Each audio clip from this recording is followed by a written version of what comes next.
परिचय।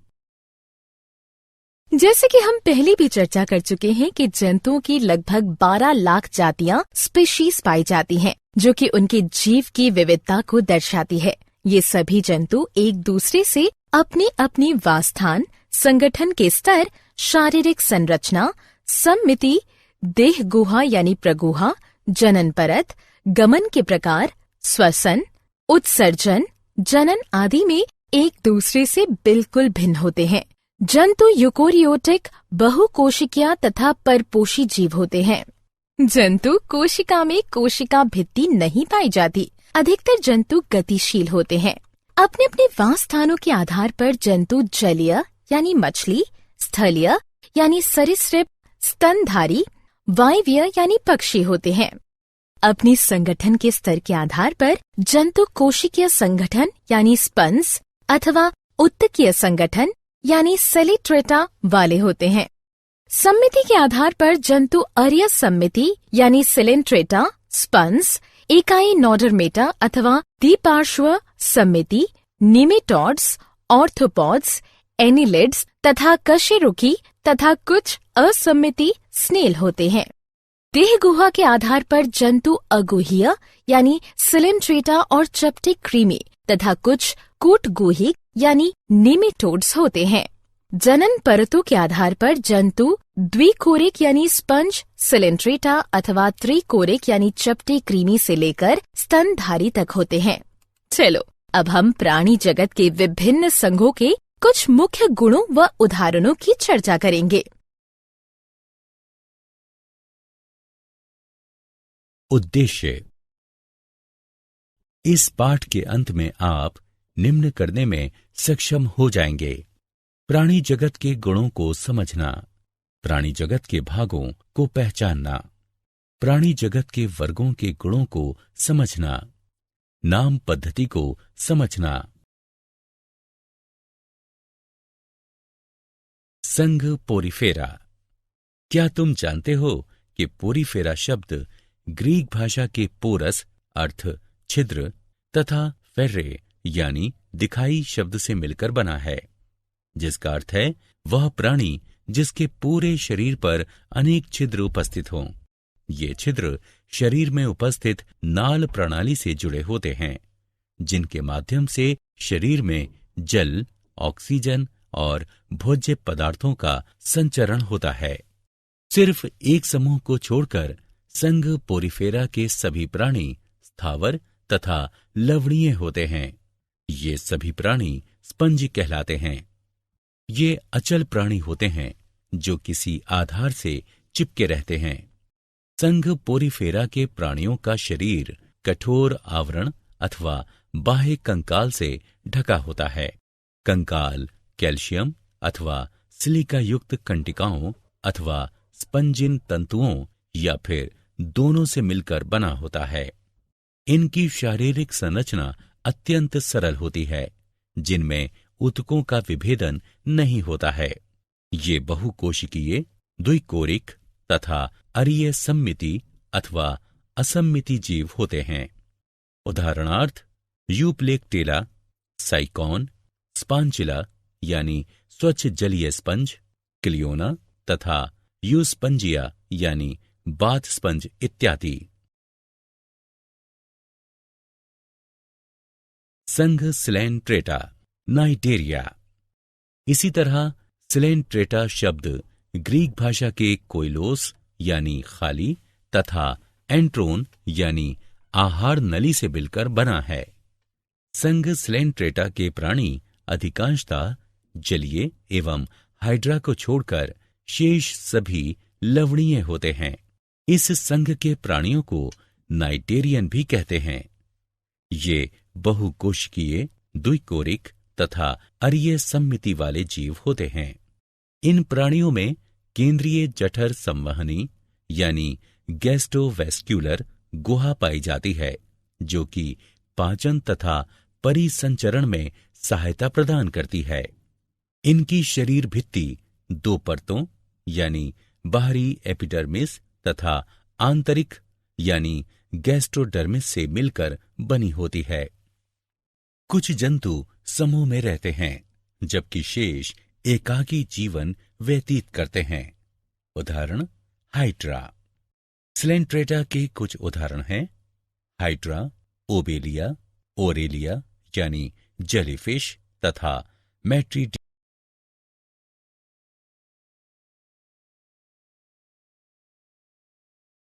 संघ प्लेटी हेलमंथीस यानी चपटे कृमि। उसी तरह प्लेटी हेलमंथीस शब्द ग्रीक भाषा के शब्द प्लेटीस यानी चपटे तथा हेलिमंस यानी वर्म या कृमि से मिलकर बना है।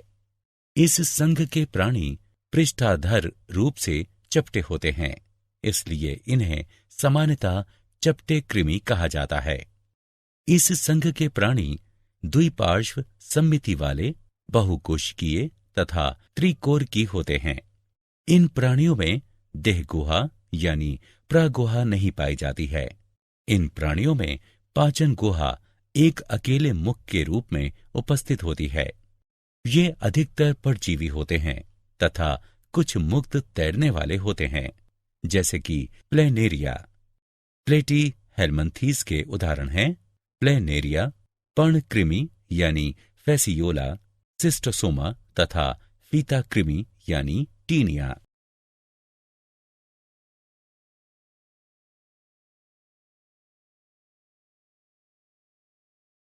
संघ निमेटोडा, निमेटी हेलमंथीस या गोल कृमि। समान रूप से निमेटोडा यानी निमेटी हेलमंथीस शब्द ग्रीक भाषा के नेमा यानी धागा तथा हेलमंस यानी वर्म या कृमि से मिलकर बना है। इस संघ के प्राणी द्विपार्श्व सममिति वाले, बहुकोशिकीय तथा त्रिकोरकी होते हैं। इनका शरीर बेलनाकार तथा छोरों पर मुड़ा हुआ होता है। इनमें ऊतक पाए जाते हैं। वास्तविक अंग अनुपस्थित होते हैं, जबकि कूट गुहा पाई जाती है। ये अधिकतर परजीवी होते हैं तथा रोग उत्पन्न करते हैं, जैसे एस्केरिस, वुचेरेरिया तथा एंटेरोबियस। निमेटी हेलमंथीस के कुछ उदाहरण हैं एस्केरिस, वुचेरेरिया, एंटेरोबियस तथा एनकाइलोस्टोमा यानी अंकुश कृमि।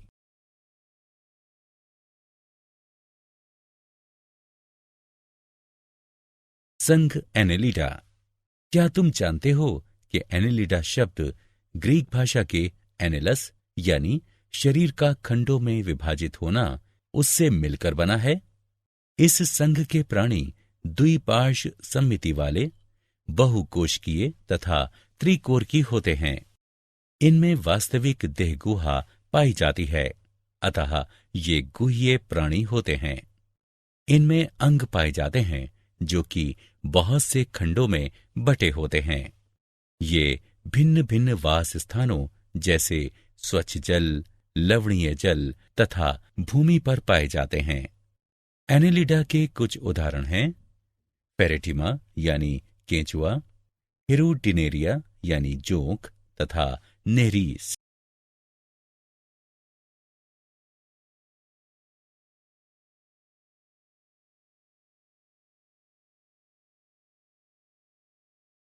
संघ आर्थ्रोपोडा। इसी प्रकार से आर्थ्रोपोडा शब्द ग्रीक भाषा के आर्थ्रोस यानी जुड़ा तथा पोडोस यानी पैर से मिलकर बना है, जिसका अर्थ है जुड़े पैर वाला प्राणी। इस संघ के प्राणी द्विपार्श्व सममिति, त्रिकोरकी तथा बहुखंडित होते हैं। इन प्राणियों में वास्तविक देहगुहा नहीं पाई जाती है। इनकी देहगुहा रक्त से भरी होती है। इनमें खुला परिसंचरण तंत्र पाया जाता है। इनका शरीर दो यानी शिरोवक्ष तथा उदर या तीन भागों सिर, वक्ष तथा उदर में विभाजित होता है। आर्थ्रोपोडा प्राणी जगत का सबसे बड़ा संघ है। वर्तमान में आर्थ्रोपोडा की लगभग 9 लाख जातियां यानी स्पीशीज ज्ञात हैं। ये प्राणी जलीय अथवा स्थलीय दोनों होते हैं। आर्थ्रोपोडा के कुछ उदाहरण हैं पेलिमॉन यानी झींगा, पेरीप्लेनिटा यानी तिलचट्टा, एपिस यानी मधुमक्खी, मस्का यानी घरेलू मक्खी, एनाफ्लीज यानी मच्छर, पेलेमनियस यानी बिच्छू, पेगोरिस्टेस यानी केकड़ा, नार्कियस यानी सहस्त्रपाद तथा तितली इत्यादि। संघ मोलस्का यानी कोमल शरीर वाले प्राणी। इसी प्रकार मोलस्का शब्द की उत्पत्ति ग्रीक भाषा के मोलस्कस यानी कोमल शब्द से हुई है, जिसका अर्थ है कोमल शरीर वाले प्राणी। इस संघ के प्राणी खंड रहित, द्विपार्श्व सममिति वाले तथा पादविहीन होते हैं।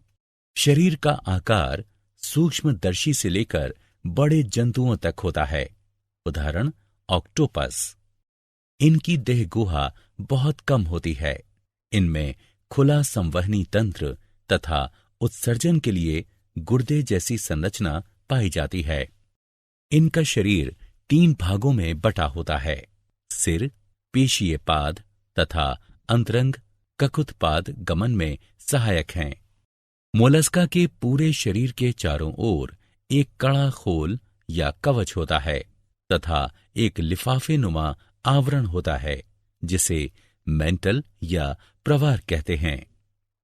मोलस्का के कुछ उदाहरण हैं काइटोन, ऑक्टोपस, पाइला यानी घोंघा, यूनियो तथा सीपिया यानी कटल फिश।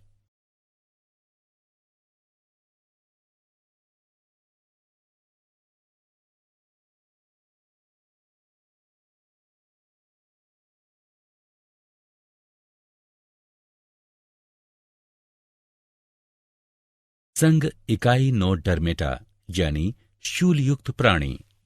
इसी प्रकार इकाइनोडर्मेटा शब्द की उत्पत्ति ग्रीक भाषा के इकाइनोस यानी जाहक या हेजहॉग तथा डर्मा यानी त्वचा से मिलकर हुई है। अतः ये जंतु कांटों से आच्छादित त्वचा वाले होते हैं। ये मुक्त जीवी समुद्री जंतु हैं। इस संघ के प्राणी अरिये, द्विपार्श्व या पंचतई सम्मिति वाले होते हैं। ये त्रिकोर की होते हैं।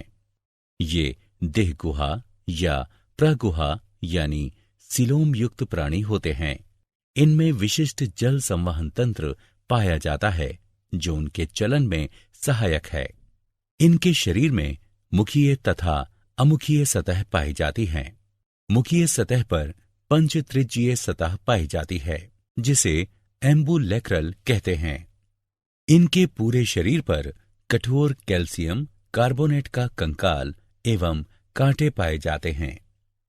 इकाइनोडर्मेटा के कुछ उदाहरण हैं एस्टेरियस यानी तारा मछली, इकाइनस यानी समुद्री अर्चिन, एंडीटोन यानी समुद्री लिली तथा ओफियूरा यानी भंगुर तारा।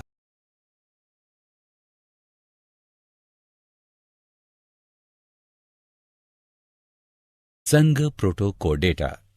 क्या तुम जानते हो कि प्रोटाकोडेटा शब्द की उत्पत्ति ग्रीक भाषा के प्रोटो यानी आद्य तथा कोडा यानी छड़ से मिलकर हुई है।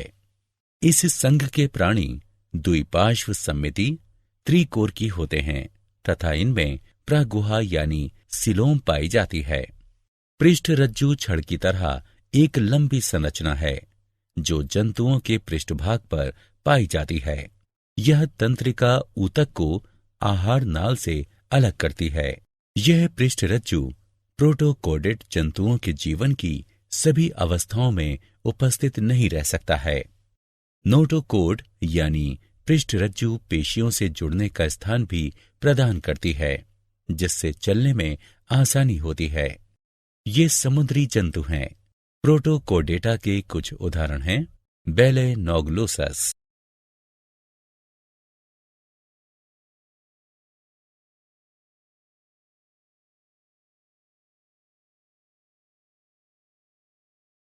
संघ वर्टिब्रेटा यानी कशेरुकी।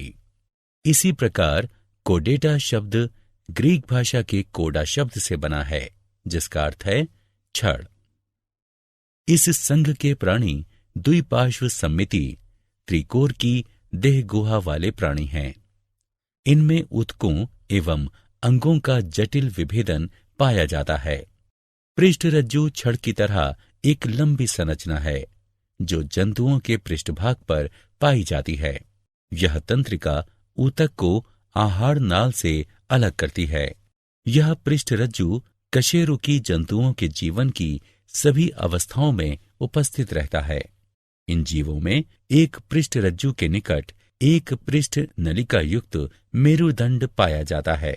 इनके जीवन की कुछ अवस्थाओं में युग्मित क्लोम थैली पाई जाती है। इन जंतुओं में वास्तविक मेरुदंड एवं अंतः कंकाल पाया जाता है। इस कारण जंतुओं में पेशियों का वितरण अलग होने लगता है एवं पेशियां कंकाल से जुड़ी होने के कारण इन्हें चलने में सहायता करती हैं। इनमें ऊतकों एवं अंगों का जटिल विभेदन पाया जाता है।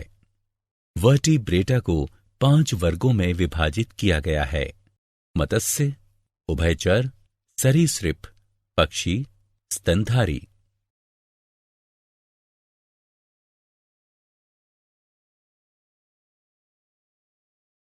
वर्ग मत्स्य।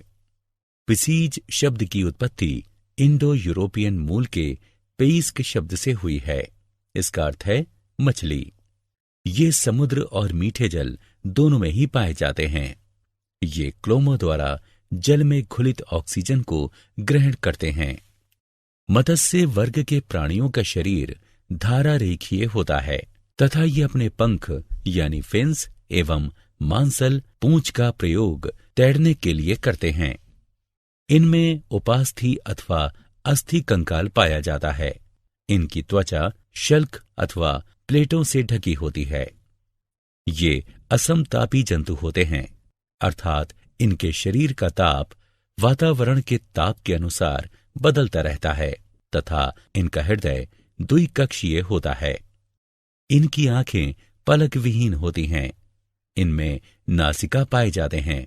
ये अंडे देती हैं। मत्स्य के कुछ उदाहरण हैं: स्कोलियोडोन यानी कुत्ता मछली, सिनकिरोपस यानी मैंडारिन मछली, टेरोइस यानी शेर मछली, विद्युत रे, स्टिंगरे इत्यादि।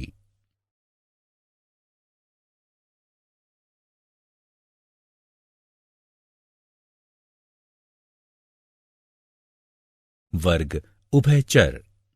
क्या तुम्हें पता है कि एम्फीबिया शब्द ग्रीक भाषा के एम्फी जिसका अर्थ है दो तथा बायोस जिसका अर्थ है जीवन, इन दोनों शब्दों से मिलकर बना है, जिसका अर्थ है वह जीव जो जल तथा स्थल दोनों में रह सके। ये जंतु मछलियों से विकसित हुए हैं, लेकिन शल्क के स्थान पर इनकी त्वचा में श्लेष्म ग्रंथियां पाई जाती हैं। इनकी त्वचा चिकनी तथा फिसलने वाली जो कि श्लेष्म से परिपूर्ण होती हैं। इनका हृदय त्रिकक्षीय होता है। श्वसन क्लोम अथवा फेफड़ों द्वारा होता है। इनमें 2 जोड़ी पाद पाए जाते हैं जिनमें पंजे नहीं पाए जाते हैं। ये अंडे देते हैं। उभयचर के कुछ उदाहरण हैं: सैलामेंटर, बूफो यानी टोड, राना यानी साधारण मेढक, हाइला यानी वृक्ष मेढक इत्यादि। वर्ग सरीसृप। उसी प्रकार रेप्टिलिया शब्द लैटिन भाषा के रेपेरे यानी रेंगना या सरकना शब्द से बना है, जिसका अर्थ है रेंगने वाले जंतु। ये मुख्यतः स्थल पर पाए जाते हैं, परंतु ये जल में भी वास करते हैं। त्वचा एपिडर्मल शल्कों से ढकी रहती है। इनकी त्वचा जल विरोधी होती है तथा कांटों वाली शल्कों द्वारा सुरक्षित होती है। ये असमतापी जंतु होते हैं। इनका हृदय त्रिकक्षीय होता है, लेकिन सिर्फ मगरमच्छ में 4 कक्षीय हृदय पाया जाता है। इनमें श्वसन फेफड़ों द्वारा होता है। शरीर सिर, गर्दन, धड़ तथा पूंछ में विभाजित होता है। इनमें 5 अंगुलियों युक्त पाद तथा पंजे युक्त अंगुलियां पाई जाती हैं। इनके अंडे कठोर कवच से ढके होते हैं। इसी कारण इन्हें जल में अंडे देने की आवश्यकता नहीं पड़ती है। उभयचर वर्ग के कुछ उदाहरण हैं टर्टल, कैमेलियन, नाजा यानी किंग कोबरा, ड्रैको यानी ओडन छिपकली, हेमीडेक्टाइलस यानी घरेलू छिपकली इत्यादि।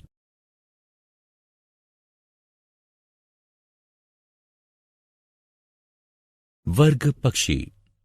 क्या तुम्हें पता है कि एवीज शब्द लैटिन भाषा के एविस शब्द से बना है, जिसका अर्थ है पक्षी। इनका शरीर तरकु या नाव की आकृति का होता है, जो कि सिर, गर्दन, धड़ तथा पूंछ में विभक्त होता है। इनका शरीर परों से ढका होता है। ये समतापी प्राणी हैं। इनका हृदय 4 कक्षीय होता है। ये फेफड़ों द्वारा श्वसन करते हैं। अग्रपाद रूपांतरित होकर पंख बनाते हैं। पश्चपाद में सामान्यतः शल्क होते हैं, जो रूपांतरित होकर चलने, तैरने तथा पेड़ों की शाखाओं को पकड़ने में सहायता करते हैं। ये कैल्शियम कवच से ढके हुए अंडे देते हैं। पक्षी वर्ग के कुछ उदाहरण हैं सिकोनिया यानी सफेद स्टॉर्क, आइथिया यानी नर गुच्छेदार बत्तख, स्ट्रेयो यानी ऑस्ट्रिच, कोलुम्बा यानी कपोत, पेसर यानी गौरैया, कार्वस यानी कौवा इत्यादि।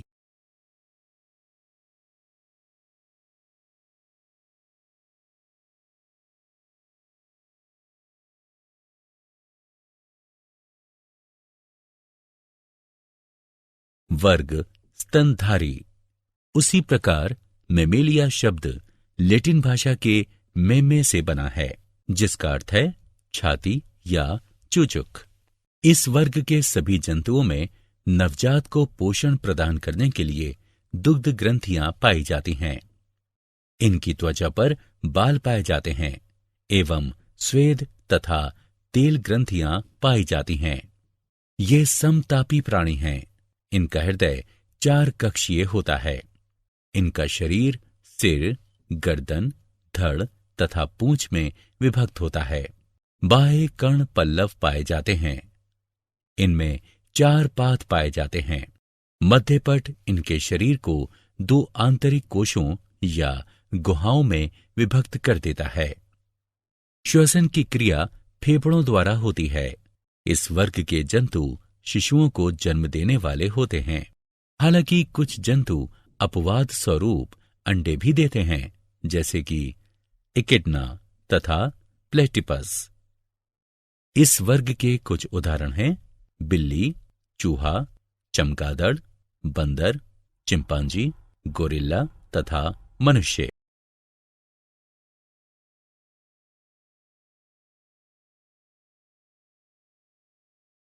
नाम पद्धति। नाम पद्धति सजीवों जैसे पौधों तथा जंतुओं के नामकरण की एक प्रणाली है। क्या तुम्हें पता है कि नाम पद्धति की आवश्यकता क्यों पड़ी? मैं तुम्हें बताता हूं। इसके पीछे कारण यह था कि सामान्य नाम केवल स्थानीय जंतुओं को ही शामिल करते हैं तथा पूरे संसार के पौधों तथा जंतुओं को शामिल नहीं करते हैं। दूसरी समस्या ये थी कि विभिन्न स्थानों पर रहने वाले लोगों द्वारा एक जीव को भिन्न भिन्न भाषाओं में उनके अनुसार अलग अलग नाम दिए गए हैं। तीसरी समस्या थी कि कुछ नाम भ्रम पैदा करते थे, जैसे सितारा मछली, कटल मछली तथा जली मछली वास्तव में मछली नहीं है। सबसे बड़ी कमी यह है कि सामान्य नाम को चुनने के पीछे कोई वैज्ञानिक आधार नहीं है। 18वीं शताब्दी में कैरोलस लीनियस ने जीवों का नामकरण करने के लिए अपनी पुस्तक स्पीशीज प्लांटेरम में वैज्ञानिक पद्धति द्विपद नाम पद्धति को प्रस्तावित किया था। द्विपद नाम पद्धति में पहला नाम जीनस और दूसरा स्पीशीज का होता है। द्विपद नाम पद्धति में वैज्ञानिक नाम लिखने से पहले इस पद्धति के कुछ नियमों का पालन करना चाहिए। प्रत्येक वैज्ञानिक नाम में 2 शब्द अवश्य होने चाहिए, जीनस तथा स्पीशीज नाम। जीनस का नाम अंग्रेजी के बड़े अक्षर से शुरू होना चाहिए। स्पीशीज का नाम अंग्रेजी के छोटे अक्षर से शुरू होना चाहिए। वैज्ञानिक नाम केवल ग्रीक या लैटिन शब्द से ही उत्पन्न होने चाहिए। छपे हुए रूप में वैज्ञानिक नाम इटैलिक में लिखे होने चाहिए। अगर ये नाम हाथ से लिखे हों तो ये रेखांकित होने चाहिए। वैज्ञानिक नामों की सार्थकता यानी महत्व इसलिए है क्योंकि ये पूरे विश्व में एक समान ही होते हैं। ये विकासात्मक संबंधों को दर्शाते हैं। ये एक जीव के कई नामों की समस्या का हल करते हैं।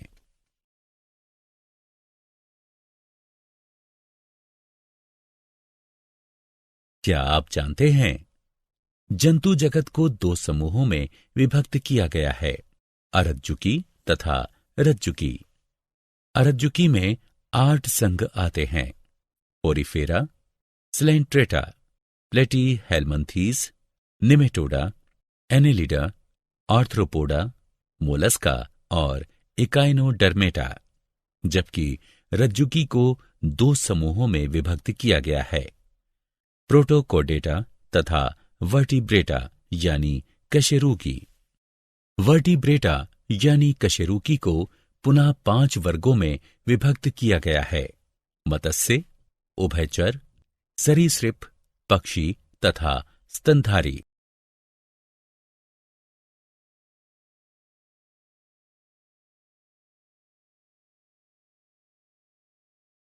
सारांश।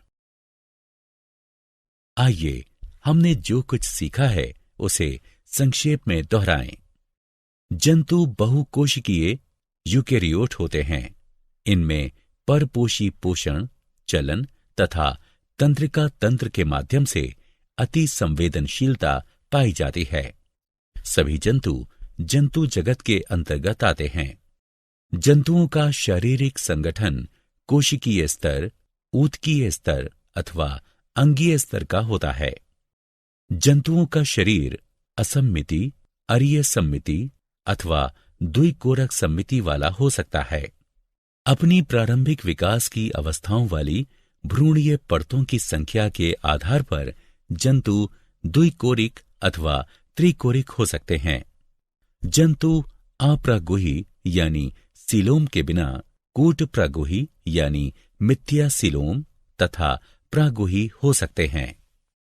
जंतुओं को 10 संघों यानी फाइलम में बांटा गया है, Porifera, Coelenterata, Platyhelminthes, Nematoda, Annelida, Arthropoda, Mollusca, Echinodermata, Protochordata और कार्डेटा।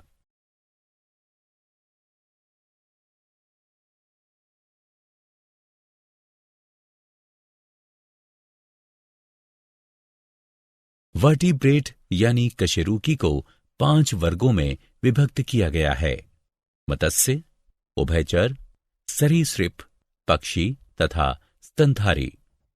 द्विपद नाम पद्धति जीवों में विविधता की पहचान के लिए एक सतत मार्ग बनाता है। द्विपद नाम पद्धति में पहला नाम जीनस और दूसरा स्पीशीज का होता है।